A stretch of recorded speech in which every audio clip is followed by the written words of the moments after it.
I think we're live. Hey guys, welcome. It's post Globe.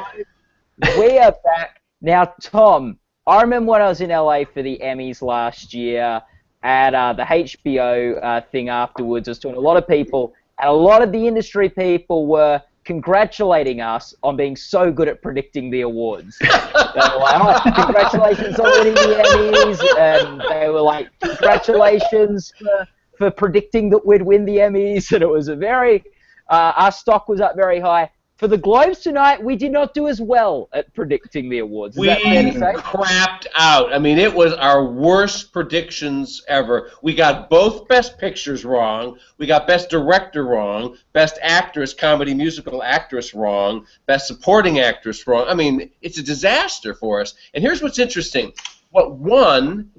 this is one of those frustrating award shows that after something won, you go, of course, why did I see that coming? Of course, Jennifer Lawrence gave the better performance than Amy Schumer. She was just this kind of one-note comedic performance, and they were actually, going for the performance. Of course, Steve Jobs was the best screenplay. It was, literate and all that, but we're looking for other tea leaves when we make our predictions. It's not up for Best Picture, so we dismissed it. And over, we made dumbass decisions like that. We got Best Actor right with Leo, Brie Larson, even Sly Stallone, those of us who called it, and we may have seen tonight those three Oscar frontrunners be established firmly, assuming Sly is nominated on Thursday. That said, I think, Riley, didn't you call Alejandro to win director? I had Alejandro and I had Jennifer Lawrence, but yeah, I'm pretty happy when I make the top 600 with the Golden Globes. We'll see if that happens. Oh, out of all of our predictors, you mean? Yeah. Yeah. Rob, jump in here. Yeah. Look, you know what? This is a very difficult award show to predict. It's like 87 people, and they have very unusual tastes. And you can say, oh, well, Jennifer Lawrence gave the better performance. Of course that makes sense. But what about Lady Gaga? I mean, I don't want to put that down because if they loved her, fine. But they obviously gave her that trophy. She was absolutely terrible. Because she's Lady freaking Gaga, and they wanted to see her on the stage. Right. So and no one picked that because we thought they wouldn't be that stupid. It looks like Pia Zadora. And yet, so a lot of these were just head scratches, but we did see a few things coming that some people were surprised about. Like we saw Gael Garcia Bernal, we saw Mozart in the Jungle. We thought that was going to happen, and it did. Well, most of us did anyway. There were some that were pretty much, we were on the ball, but geez, for a lot of those, especially the TV ones, we were completely off, and that's because I think they were doing it on purpose. I think the HFPA thought, we're going to show everybody that we will be completely unpredictable, and they were.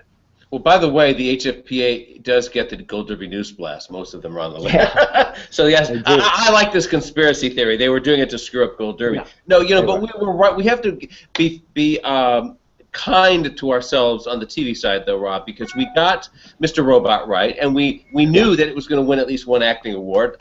I got it wrong. I went for Rami instead of Christian, and and there were other things like the Crazy Ex-Girlfriend woman beating Julia Louis-Dreyfus. As soon as I saw that, I went, why didn't I pick that? I know. She's this year's Gina Rodriguez. It's so obvious in retrospect. So a lot of them were logical, though. But the Lady Gaga thing will live to haunt them for many years. They're going to be subjected to ridicule forever because even one of the greatest defenders of American Horror Story, I thought this year was terrible, and the worst thing about it was Lady Gaga. I'm sorry, Ryan Murphy, if you're watching. I know you love Gold Derby, but she did not deserve that award. Yeah. It seems like, did they go out of their way to not give Fargo an award tonight? Yeah. Like, Fargo was front runner in 3 categories. It got upset in all 3. Like, it really seemed like just Fargo was not the Hollywood Foreign Press's cup of tea. I had Lady Gaga in second. Because, they're either going to give it to Kirsten Dunst for Fargo, such an acclaimed performance in such a big show, or they'll give it to Lady Gaga because they want her on stage. But it really seemed like there was something wrong with Fargo, according to these voters. Yeah. Well, I don't know what it says about them to award Fargo, because they've already done that. They like to make some kind of a statement, right? Yeah, I suppose so. But I feel bad for Lady Gaga because coming off last year's Oscars when she gave that amazing performance of the tribute to the Sound of Music, and she's won a Grammy with Tony Bennett last year, and she's kind of coming back from that really downward spiral when that last album which she released, and now this just is going to, like, it's like a bad smell for her, and it's not her fault. I mean, you know, they gave Madonna 2 Globes, and so now they're giving Lady Gaga's like a similar type of artist, and say what you will about her performance, I mean, I don't think the ridicule is really that necessary, but they're really going to cop it about this, aren't they? Well, they're going to absolutely hurl nuclear weapons at this award. It's going to be the headline in every single article tomorrow, and I love the fact that you're recalling the Evita wins for Madonna, because it very much is the same. But that was actually different. I liked the Madonna Evita. I think she actually deserved. I think you could make a case for her deserving it. You cannot make a case for Gaga. You can't. Feel bad for her. Oh well, so I think that's the takeaway from this show, because a lot of it was so disappointing. Tom, you're 100% right. You said before the show that Ricky was going to be disappointing, and as far as I'm concerned, he was so disappointing, and he will see what we're saying about him because he loves Gold Derby. But I'm sorry, Ricky, you were having an off night. Mean does not equal funny. You can be mean, but you need to be funny, and you weren't really that funny. Your Mel Gibson stuff was great, and your stuff about maybe a couple of the other presenters was good, but your monologue was really bad. All of his monologues have been pretty weak since that first year, which was pretty good. Yeah. Matt, you haven't piped in. What do you think about everything tonight? Boy, it's a great. I think, like, my take home. What about The Revenant? It's now got some steam. It's opened well in the box office. It's now picked up 3 Globes, Best Picture. It stopped Spotlight and The Big Short from really well, it didn't really stop The Big Short. It wasn't any of those categories. But we haven't seen The Big Short or Spotlight pick up any oxygen off tonight at all. Do we have a new frontrunner in the Derby? Do we have a new film that's out in front? Is The Revenant now the film to beat, or is it still sort of Spotlight, The Big Short fighting it out? That's sort of what, like, my head's sort of trying to process at the moment. Well, let's remember that last year they did not get the Oscar Best Picture right. They did not give it to Birdman. They went for Budapest Hotel in the comedy musical category, which was to large extent one of the reasons, I'm sure, that Inarritu ended up winning tonight. It was just kind of a compensation. But by the fact that The Revenant also won Best Picture tells us that they really like the film. And yes, we may very well have a new Best Picture frontrunner, and the fact that Spotlight and Big Short both got skunked, the two presumed Best Picture frontrunners at the Oscars. And remember, Spotlight wasn't even nominated for any acting awards this year. Now, Thursday when the Oscar nominations come out, the most Spotlight's going to get is, what, 6? And we know only a few films like Crash have won with 6. I think The Departed won with 5. But you generally need support across the branches. Spotlight's going to be in trouble. The only way that Spotlight wins, if it wants the momentum now and the buzz across Hollywood, is by taking the Ensemble Award at SAG. That'll get the awards bloggers going. But the one it really needs is the PGA, and I don't know where that stands. We have a wide open race now. You're right. Yeah. I think Spotlight's been done at the Oscars for a while now, but what I take away from the Golden Globes is I think Alejandro G. Inarritu is the one to beat in directing and not George Miller, as we might have thought. Because at the BAFTAs, then Mad Max wasn't nominated for picture or director, and then here the Globes had kind of a similar choice of which, auteur blockbuster to go with, and they went with The Revenant. That's a good point. Yeah, we have to pay more attention to the BAFTAs. Every year I have to remind myself that that's a very similar voting block, so to speak, and The Revenant is that kind of film that could easily take over this Derby if it does very well with all the technical categories on Thursday, because obviously The Big Short and Spotlight are not going to do so well on that front. And so if The Revenant picks up a few, if Tom Hardy gets a surprise nomination and things like that, then we really do need to consider that The Revenant is stronger than we all anticipated. And we've been scratching our heads about Spotlight for a few weeks, thinking, is that really going to be the film of the year? And maybe not. Maybe it will be The Revenant after all. The Revenant is going to probably have the most nominations. What we think it's going to have 9. The Martian could end up with as many as 9. Carol could end up with a lot. But here's the problem with The Revenant. If you want to now or anoint it the Best Picture frontrunner at the Oscars, there's no rooting factor there. yeah, you're rooting for Leo to survive the bear attack, but the movie makes you feel as grimy as he looks on screen. It's not the kind of movie that has that cheering component behind it like Argo did or Chariots of Fire, and you often need that. So Riley, you have a good sense of this. If you said that you knew Spotlight was cooked for a while, then what, if not The Revenant, what else? I think it'll be The Big Short, because Spotlight, it missed the Ace Eddies, it missed BAFTA director, and it keeps struggling to get its cast in. So, like you say that it might get 6 nominations, but it could just as easily get 2, and that might be more likely statistically. The Big Short, on the other hand, like they got Christian Bale in over those Spotlight actors at SAG, and that was before they had any buzz, before we knew whether Christian Bale or Ryan Gosling would be the more award-friendly performance. There was no vote splitting there, and they've got an ensemble, they've got an ace, they got Adam McKay in for BAFTA director. I think they've been hitting everything that they need to. And The Revenant, yeah, like you said, it's just kind of not something that I would think that the Academy would award. I mean, I had it winning the Globe for Best Picture until I saw it, and then I had to take it out. By the way, I don't know how long it's been that one film studio won both Best Picture awards at the Globes, but it happened tonight with 20th Century Fox winning both with The Revenant and with The Martian. The reason they put The Martian over in comedy is that they had The Revenant on the other side, and they were saying, oh gosh, we don't want our 2 movies to compete with each other. So this whole ridiculous move of entering The Martian as a comedy, which actually was mocked tonight when Ridley Scott went up as a producer of the film and accepted the Best Picture going award first, saying this is a comedy. I'm sure you caught that. There was a controversy so intense within HFPA that when they took a vote internally about whether or not to accept the fact that this is a comedy, which had been recommended by the studio, it was accepted, that classification, by 1 vote. And the outcry was so huge within HFPA, Lorenzo Soria, the president of the group, said, all right, we'll take another vote. All right, everybody, calm down, calm down, calm down. So he promised that, and then maybe he forgot, but the second vote was never taken. So a lot of us watching this race said, well, it's not going to win Best Comedy Picture tonight because of the controversy, right? Well, we were wrong about that. But where was I going with this? Anyway, it's dubious as a comedy, but is The Martian a possible Best Picture winner? It's going to have almost as many nominations as The Revenant and the others, right? Yeah, I think so. Go for it, Matt.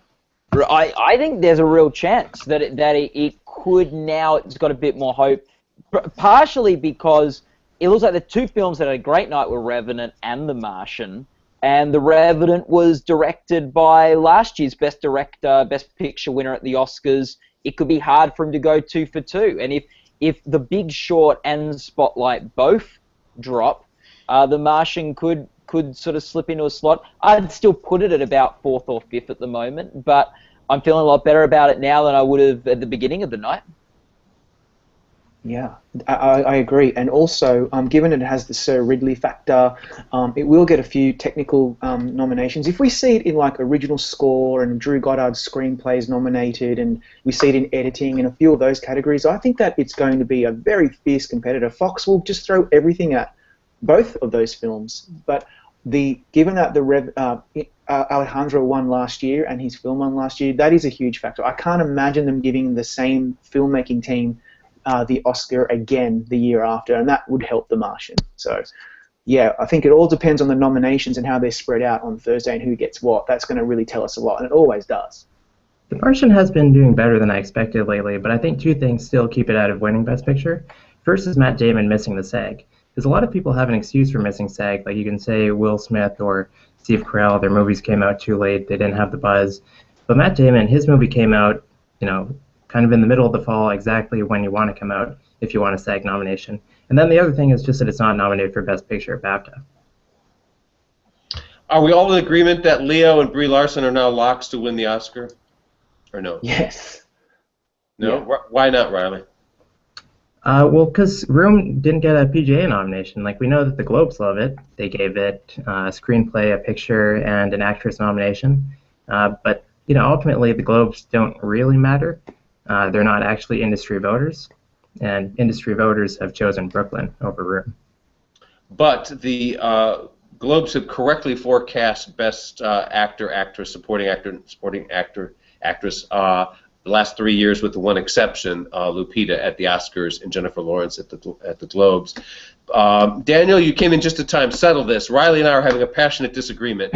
I say the Best Actress race is done, cooked. Put a fork in it. Brie Larson's it. Our buddy here, Riley, says no. Saoirse's still in the race. What do you think? Like, I suppose theoretically Saoirse Ronan is still in the race, but I don't see any evidence of that specifically. I know I just heard Riley talk about the PGA nomination for Brooklyn, which is telling for the film as a whole. I don't know if that necessarily means that Saoirse Ronan is moving ahead of Brie Larson in the awards race. Maybe if Saoirse wins SAG, but at this point I don't see any reason to think that Brie Larson isn't still our frontrunner. Right. Still, Alice wasn't nominated at PGA last year. It didn't matter, right? Yeah, but Room should have been nominated. Like, it won Toronto. No, that's true. That's true. Yeah, I think with I'd say Leo put a lockdown on him. No one's beating Leonardo DiCaprio now in my mind. There's just, I can't see a past victory for anyone else. With Brie Larson, Tom, I could see some paths to be like if Larson doesn't win the SAG.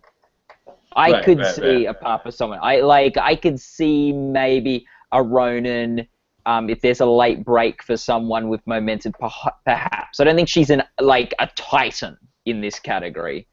There's any sort of sense of inevitability or anything surrounding her quite yet. I think there is. Okay. We'll see. I'd love Larson to win.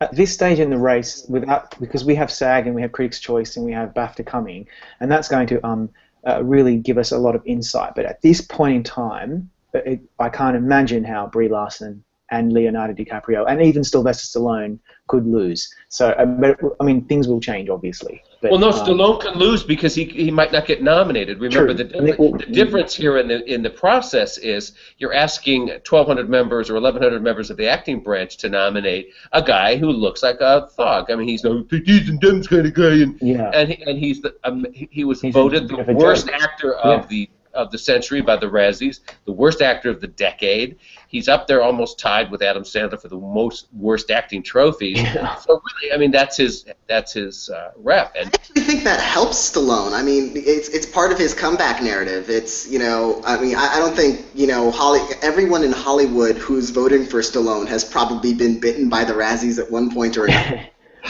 So the fact that, and the Oscars really launched his career with Best Actor nomination and Best Screenplay nomination for Rocky, and of course Rocky won Best Picture, and now he's making this grand comeback after all those years in the Razzies, all those years in the dumps, and now all of a sudden he is the comeback story that Rocky is. I mean, it's sort of perfect. So I don't think the Razzies hurt him. I think if anything, that's part of his comeback narrative that he really should embrace. Daniel, we send you routinely to all these luncheons in New York, the Peggy Seeger luncheons, where you sit shoulder to shoulder with these Oscar voters, and you know what snobs they are. They're insufferable snobs.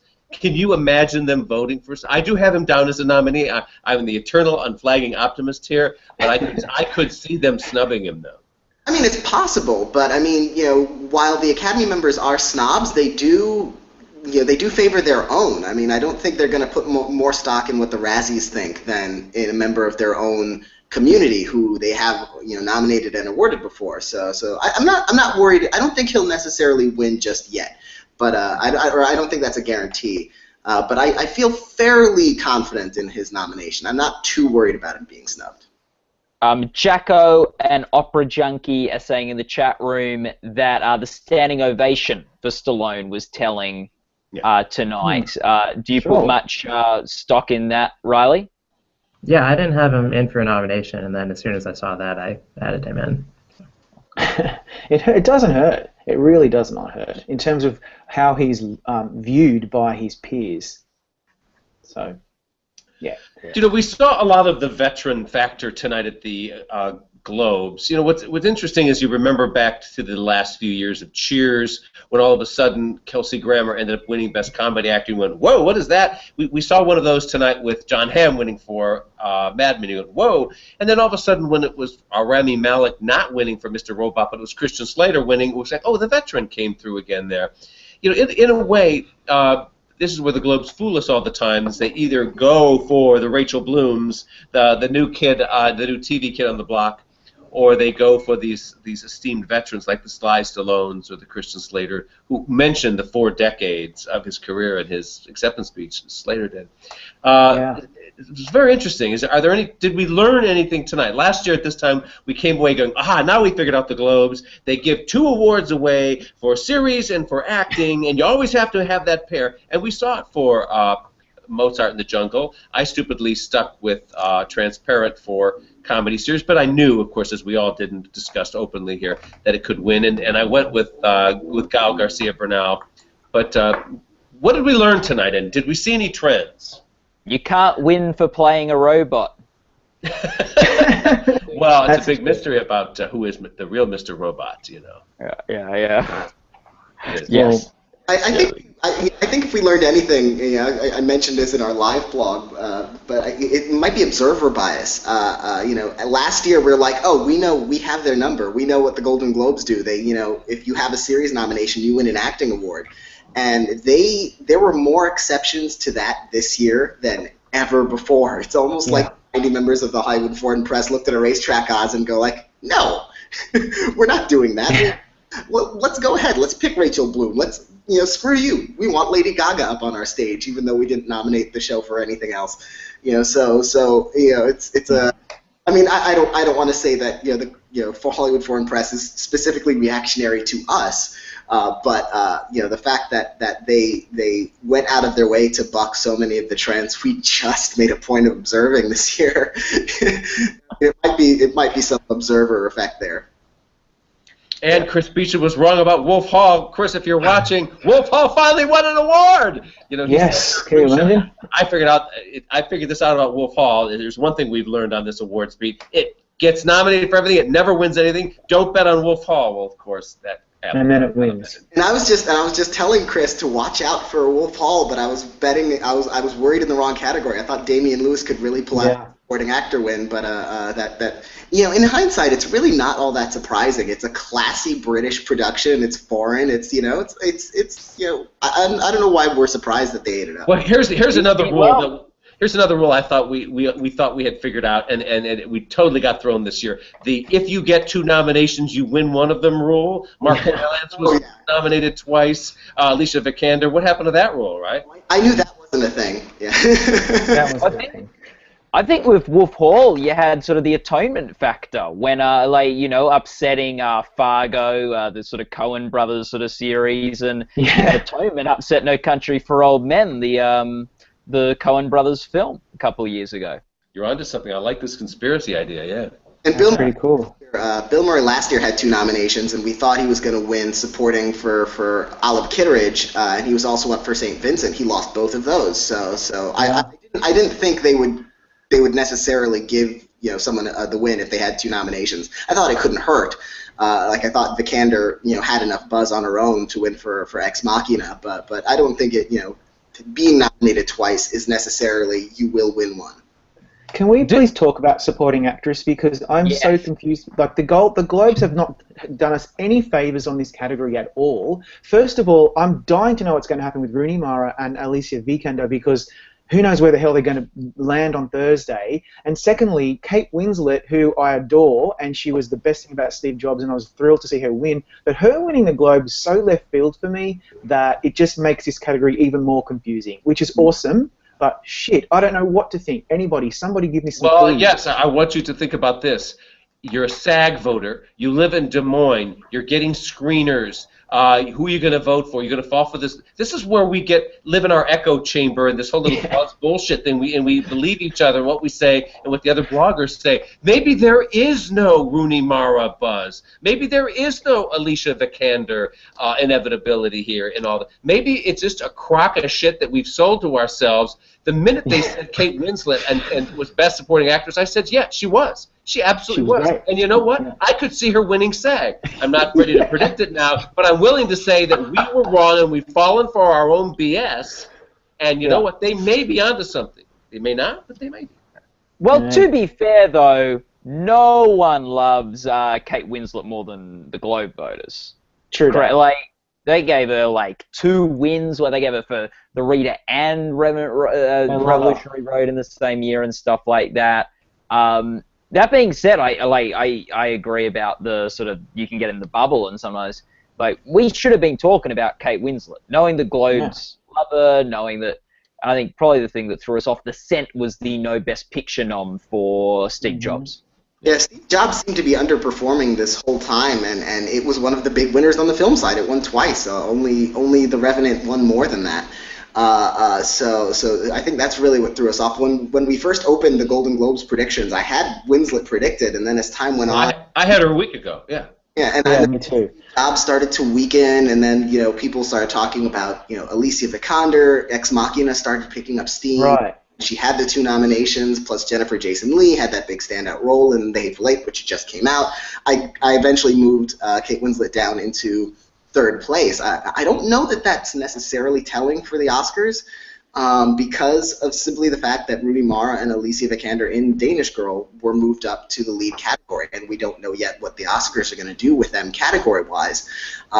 So, I mean, it could be that, potentially, it could be that if they had Rooney Mara and Alicia Vikander in that supporting category, and they certainly liked her, they nominated her for lead, both of them for lead, one of them would have won, and, Winslet was just 3rd in line, so she won by default. So who here has got Vikander or Mara in their lead actress Oscar predictions at the moment, and who's going to keep them there in this group? Because I don't, but I may. And the scientists tell me that none of you do. No, I've got them both in there, but I've got Vikander for Ex Machina. Okay, so in lead. After BAFTA, I have go on, Matt. Oh, I've got Vikander in supporting for Ex Machina. Yeah, me too. Okay. I have Vikander in supporting for Ex Machina. I moved her into lead for Danish Girl, and then I had Rooney Mara in lead for Carol, because she's even more obviously a lead actress than Alicia Vikander is in Danish Girl. But the fact that BAFTA left her in supporting made me think, okay, I'll put Rooney Mara back in supporting. So I mean, I really hope they both get in lead, and Jacob Tremblay gets a lead actor nomination, and they just completely tell the studios, shut up. Way to go. Supporting actors, they're leads. We like them. We're nominating them where they belong. Yeah. I think if Rooney Mara gets nominated for supporting next week, I think tonight was a good night for her, because I think Kate Winslet is not as big a threat to taking that Oscar as it would have been if Alicia Vikander had taken it out. So I think it was actually Rooney Mara. This could be a good night for her awards prospects, even though she didn't win anything.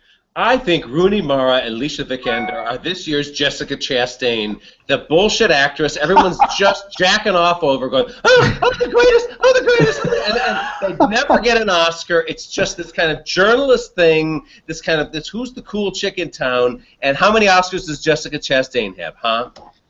No. That's 2 nominations. You really don't think Alicia Vikander was any good? I thought she was awesome. Right. I totally subscribe to your no bullshit thing, but I thought she was great. She was all right. Well, I might let you guys go. It's been lovely seeing you. It was a really fun night, and let's look forward to more. Okay. So, Riley, let's get... question for Riley and for Daniel. Who wins DGA? Inarritu. It will depend on the nominees. I mean, depending on who gets in and who doesn't get in. At this point, I'd still give maybe the outside edge to, or the slight edge to Ridley Scott, but not confidently. Wow. Yeah. I'd say Amanda and Charles, if you want to join us, come on in, click that link. Hear what you thought about the big shocks today. I'll just say that a takeaway I have from the Golden Globes on the television side is that they really like to spread the wealth among the networks. Last year, they only have 11 television awards, right? But they gave it to 9 networks last year. They gave it to 8 the year before. I was predicting that they'd go for 8 this year. They went for 9. They really don't like to award the same things over and over again, and yeah, that includes the networks. The problem with making predictions like that is that if you get one wrong, then you get all of them wrong, which is what happened to me. Yeah. And I like to add maybe just to that Rachel Bloom, I believe, did an interview, a chat with Gold Derby a week before, in the past week or two, and that may have helped her get over the line with Hollywood Foreign Press voters who, all you need is like 10, 15 of them to watch our video, and that's a big percentage. So I see Amanda, but I can't see Charles. I'm in hiding. Oh, no. How badly did you do, Charlie? Fess up. We love you anyway. Okay. I'm in my doomsday prepper mode, okay? These globes were the craziest I have seen. The email I sent to you guys was it's the 2013 Emmys all over again. It was just surprise after surprise after surprise. And just it was like what Daniel was saying earlier. We think we know these people, but you can't even form words. No words. Flames on the side of my head. It's ridiculous. But they didn't make any. They made several really bad choices, like Lady Gaga. But you know what, Charlie? Where you're wrong. I'm not saying bad. I'm just saying shocking. Yes, they're shocking predictions because they fell out of logic. But in many cases, they're very defensible. What do you think, Amanda? Oh. We can't hear you, Amanda. Oh, is she muted? Amanda, are you muted? Maybe. Did you do it, Matt? Shame on you. I'm having a look. I don't think she's muted. Well, she's muted now, but. Yeah. Are you? Off. I don't know. Maybe if you can hear us, Amanda, right? You can close the window maybe, and then just enter it again, and maybe that will work. That's happened with me once or twice before. Yeah. That's what you thought, but we actually muted you. But yeah. But anyway, a lot of these wins were defensible. You know, Jennifer Lawrence was defensible. The Steve Jobs things were defensible, even though they weren't cool choices. They were. But really Aaron quite Sorkin, my buddy Aaron Sorkin, pulled it out again. Yeah, So he loves Gold Derby. You know, weren't you thinking as you were watching these people that you just know that they were looking at Gold Derby and their predictions? Aaron Sorkin confesses to doing that. They're all like so shocked, like, why are you shocked? Because did somebody think you were going to lose, like us? Yeah. That's why he was surprised when he got up there. We're having an echo problem again. We need everybody to mute if you're not talking, all right? I'll do the same thing. Okay, I think that's now gone away. So who just muted? Charlie did? Amanda, try talking to us again.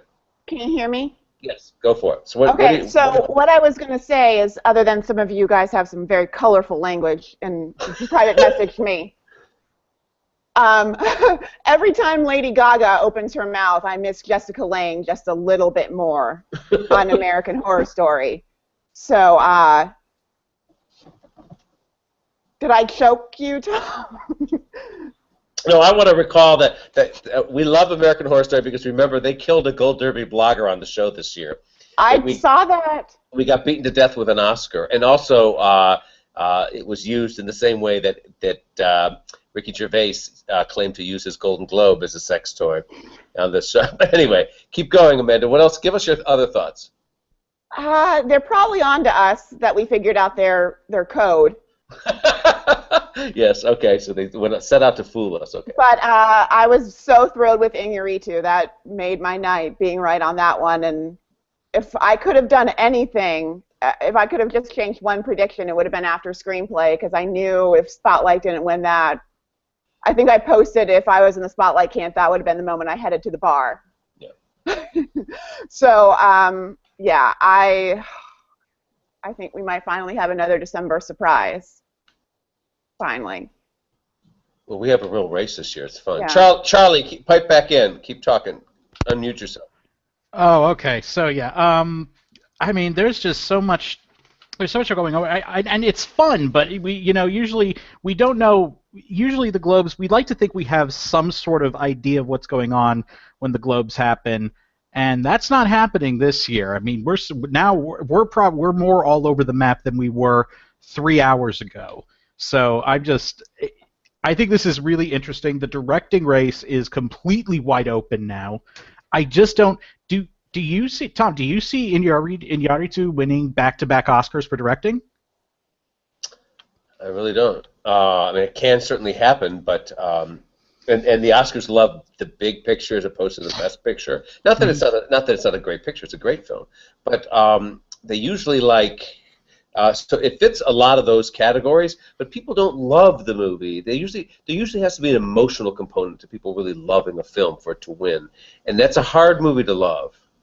Yeah, no, it definitely is. It's a brutal movie, and it's one that doesn't have like the larger context that, even though I know it didn't win Best Picture, Saving Private Ryan was a brutal movie, but it had that larger context of World War II, and I really think as I said, it's really tough in this immediate aftermath to try to verbalize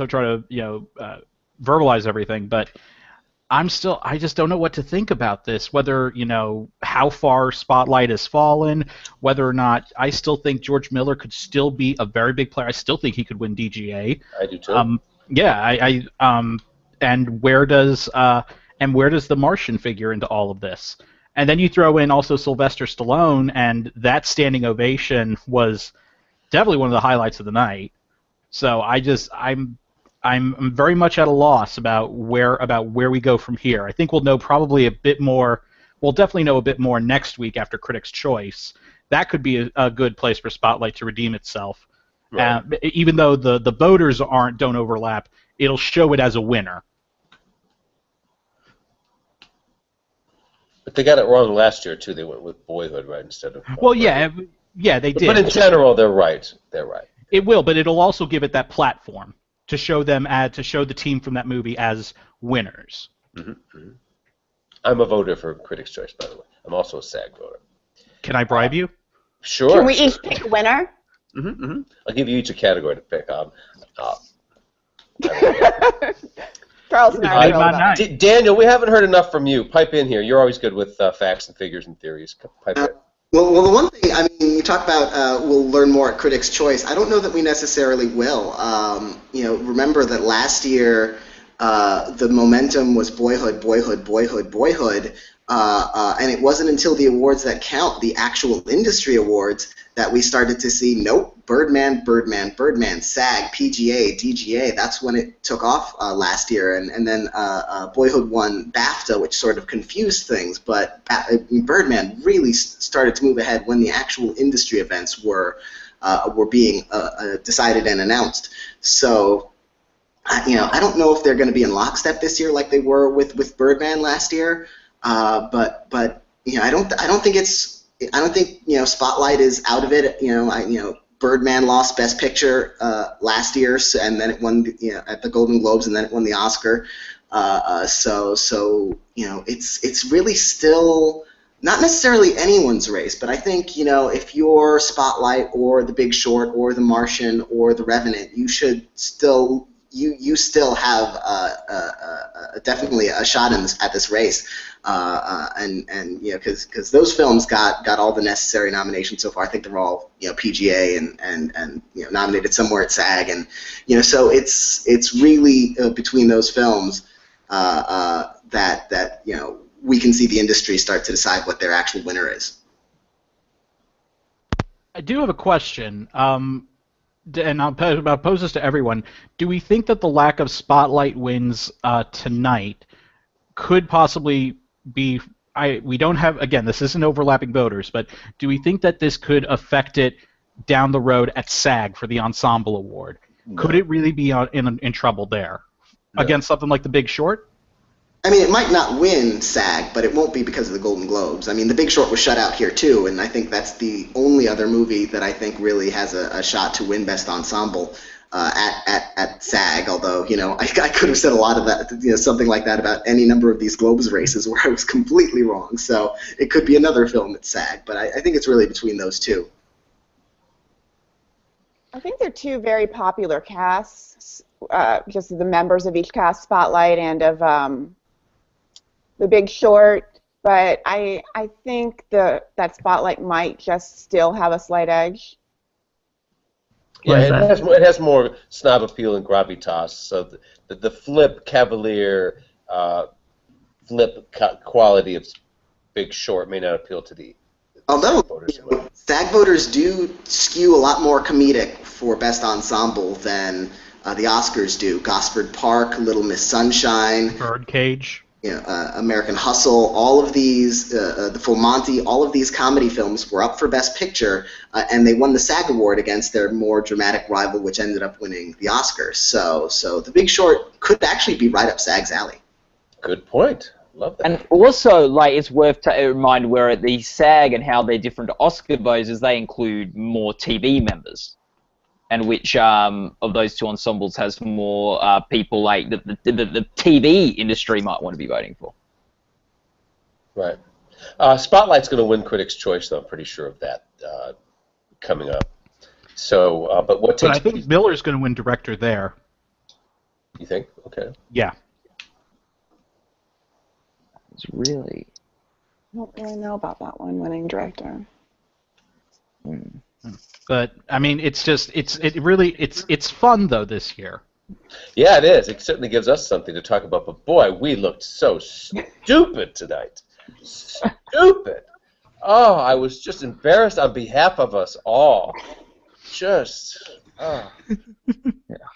How do we get Best Picture wrong on both of them? And Best Director, and Best Actress, and Best Supporting Actress, and Best Screenplay. Is that just about every top award that we've effed up tonight? We could ask Mel Gibson, but I don't think you'll like the answer. We missed Best Score, too, and that's another one I was mad at. I thought Morricone was in front on that one. Yeah, he was. I thought Carol. I went with Carol. I did, too. Yeah. Do you think was Quentin Tarantino drunk when he was up there accepting the award for him? He's always drunk. I think that's how he is. That's him on just basically he gets up out of bed in the morning and he's talking like that to whoever. Yeah, he's talking like that with a doobie in one hand and a Budweiser in the other. My kind of guy. And in a way, I think that's kind of fun too.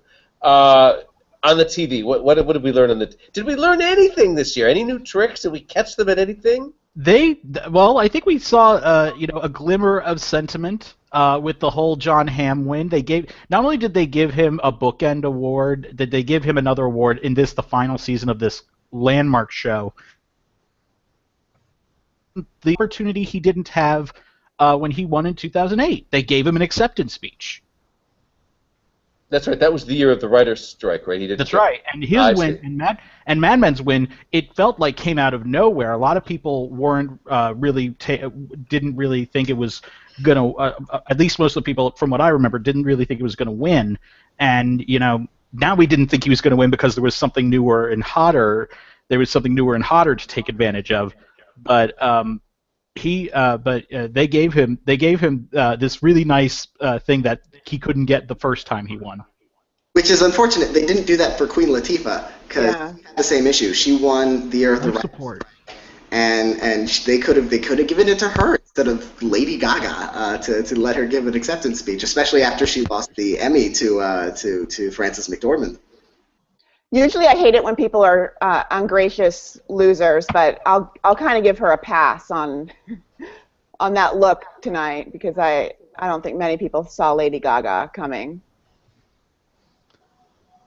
She was nice up there though. She was nice up there though. I thought she delivered her speech really well. Oh, Gaga was very good on the podium. Yeah. Does anyone think that might help her chance at getting? Well, I guess the voting's closed, but maybe winning Best Song at the Oscars. That she gave a really good acceptance speech, even if the win was kind of questionable, if she gets nominated. I don't think it hurts. It sort of actually reminds me of Madonna winning the Golden Globe for Evita, and she didn't write the song from the film that won the Oscar, but it could sort of go that similar way. I think that's like an interesting question. Is who had a moment tonight? Who gave a speech that is going to help their Oscar chances? Someone in the chat room was asking before if we thought Leo's speech helped or hurt his chances for the Oscar. What do we actually think with the speeches tonight? Whose stock has gone up, given a good audition, and who may have not taken the opportunity that they were given? Leo's speech at the end about environment was great. He was tripping up on the words, but it was he nailed it in terms of the sentiment and the political message. And while Sly was butchering the first part of his acceptance speech, when he got to the end and he said, "I'd like to thank my imaginary friend Rocky Balboa." I mean, it was just a beautiful moment. That was priceless. Yeah, I loved Sylvester Stallone, and I think if we timed those standing ovations between him and Denzel Washington, his might have been just a little bit longer because he did have to ask them to sit down. So it makes me feel more comfortable keeping him where I have him in my Oscar predictions. I did not like was just dynamite. The speech. It's funny that I feel like more people should employ this strategy. Like when the music tries to play you off. Not only do you not let it play you off, but you use it as your dramatic score. Yes. It was like they composed that music for the most dramatic moments of his speech. It was perfect. Which person was this again? DiCaprio. Oh, okay.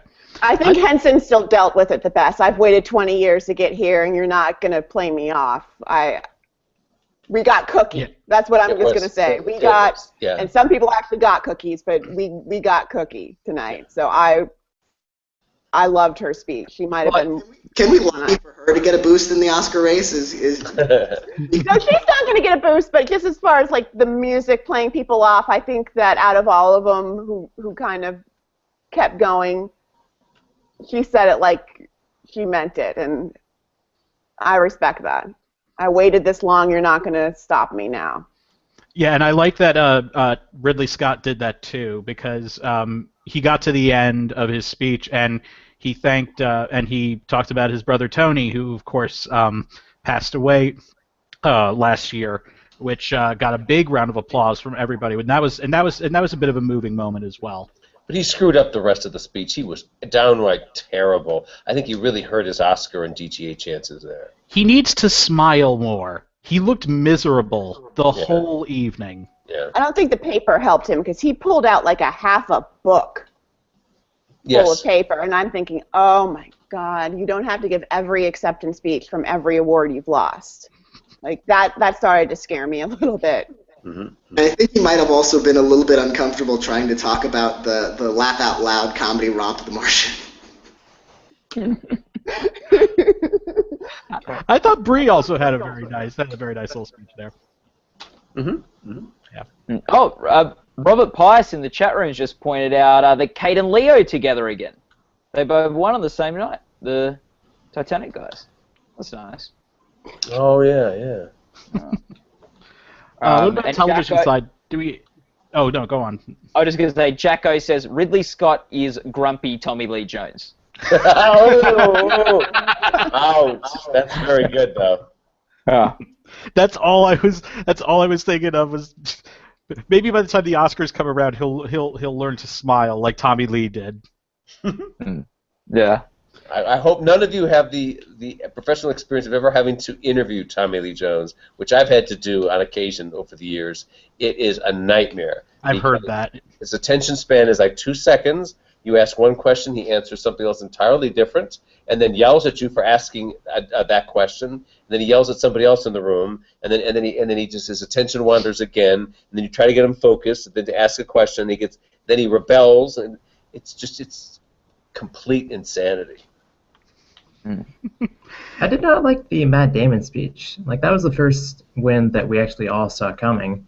And then he gets up there and he says, well, guess I'll thank my kids because I said that I would. Yeah. It's like, really? Yeah, I agree with you, Rodney. He since he knew he was going to win, he could have done better than that. This is a guy who won a Globe and an Oscar for writing. Mm-hmm. Yeah. What about the television side? Do we have any standout speeches other than Taraji? Because she was just awesome up there. I thought Rachel Bloom was outstanding up there. She was great. Yeah. I loved the moment. It wasn't the winner, but Aziz Ansari holding the "How to Lose Graciously to Jeffrey Tambor" book. That was beautiful. That was beautiful. Of course, he's only learned how to lose graciously to Jeffrey Tambor, so he probably like stormed off in a huff when he lost to Gael.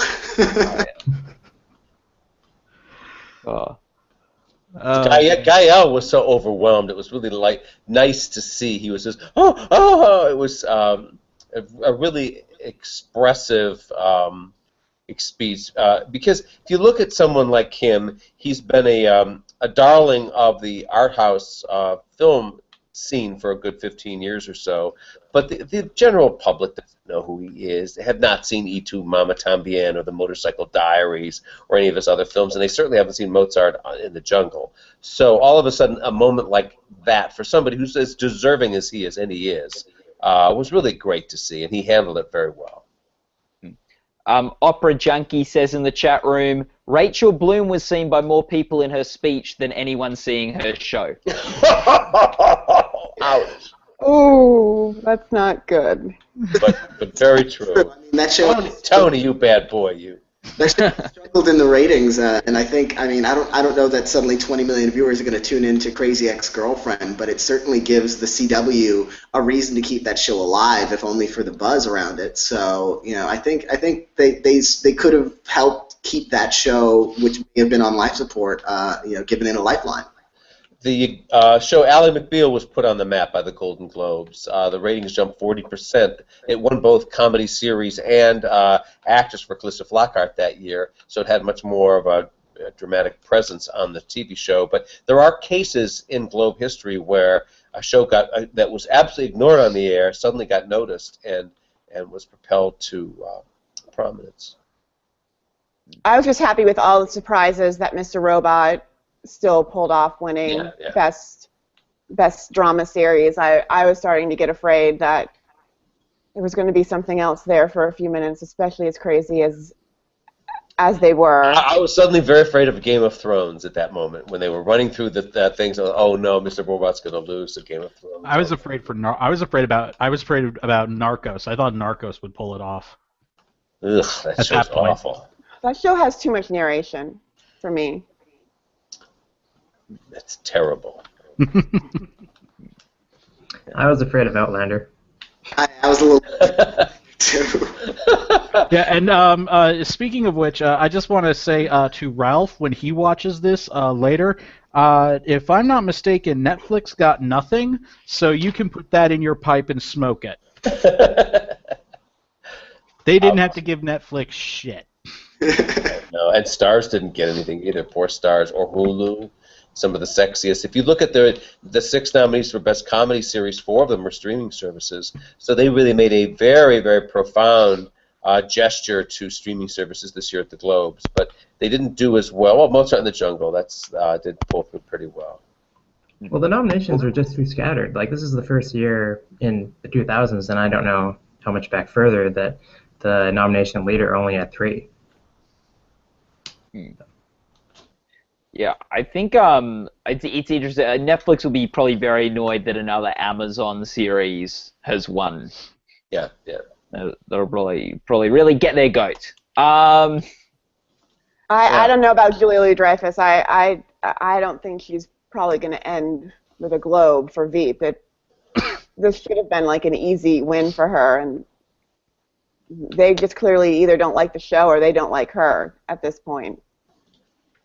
I was a little surprised. A little better than they like the show, because this was the first time they ever nominated the show, but they've been nominating her, repeatedly. So they kind of like her, or feel at least obligated to nominate her, since she's won so many Emmys for the role already.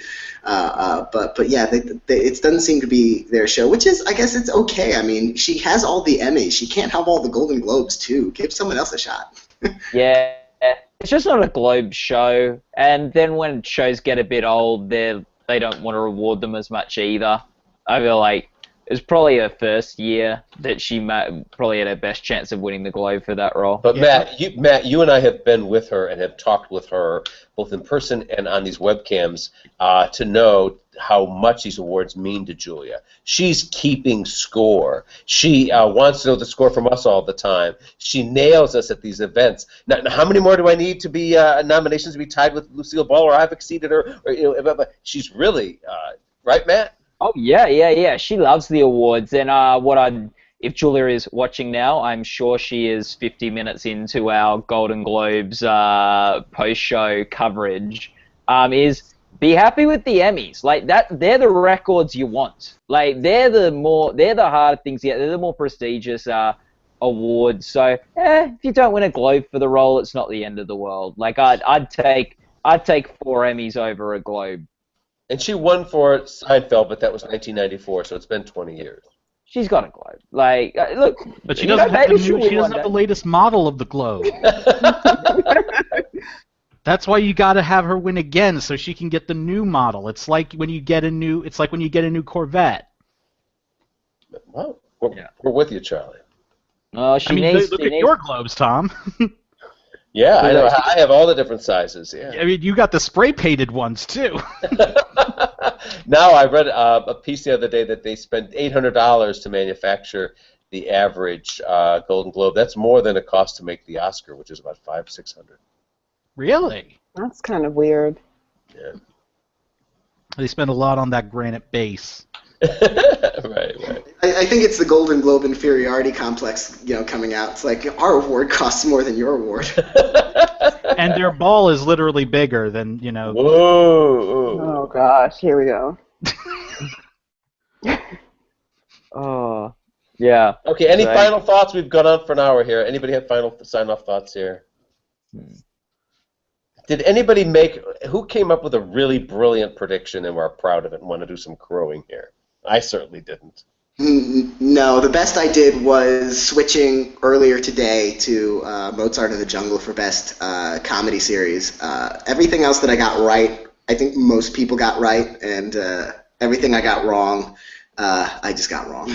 On a whim, I did change my prediction today. I changed lead actor in a miniseries or movie. I had Mark Rylance, and on a whim today, I changed to Oscar Isaac. So I was very proud of it. What was that all about? I haven't seen that show. Why did he win? Well, I think you talked about this with, I think you talked about this with either Tarek or, I think you talked about it with Tarek Khan about this on your chat that you did. He's had a very good year also. It's not just the performance he gives in this, which is something from David Simon. I don't know what their record is with David Simon shows at the Globes. I don't think I think it's probably just as bad as his is with the Emmys. But, he also had Ex Machina. He had Star Wars this year. And this was a good area to reward him, not just for this performance, because the movie wasn't nominated for Best Movie, but also, for the body of work. Yeah, that's a good point. Tom, you're going to love Show Me a Hero. Really? No. There's no way.